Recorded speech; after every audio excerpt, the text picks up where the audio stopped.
નમસ્કાર મિત્રો, હું છું દિલીપ ગઢવી, એડવોકેટ, ગુજરાત હાઈકોર્ટ. અને આજે હું તમને જણાવીશ કે બેલ એપ્લિકેશન જે એટ્રોસિટી એક્ટની અંદર જે રેગ્યુલર બેલ એપ્લિકેશન દાખલ કરેલી હોય છે તો એમાં મુદતો કેમ પડતી હોય છે. મિત્રો, જે મુદતનું રીઝન છે કે section 15A સબક્લોઝ 5 of the atrocities act. કારણ કે જ્યારે ફર્સ્ટ ટાઈમ મેટર લિસ્ટ થાય છે ત્યારે એમાં નોટિસ ઇસ્યુ થતી હોય છે કમ્પ્લેનન્ટને, અને ઘણી વખત કમ્પ્લેનન્ટ્સ બી એવી ટેક્ટિક યુઝ કરતા હોય છે કે નેક્સ્ટ રિટર્નેબલ ડેટ હોય છે ત્યારે એ પોતે એડવોકેટ સાથે હાજર નથી થતા, પરંતુ એ પોતે એવું કહે છે કે તે પોતે હાજર રહી અને કોર્ટ સમક્ષ માંગણી કરે છે કે સાહેબ, મને એડવોકેટ રોકવા છે, એના માટે મારે થોડા સમય જોઈએ છે, તો મને મુદત આપો. એના કારણે ફરીથી બીજી મુદત પડતી હોય છે.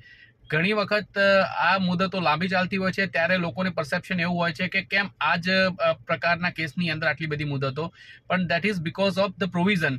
કારણ કે એની અંદર કમ્પ્લેનન્ટને સાંભળ્યા વગર કોઈ ઓર્ડર પાસ નથી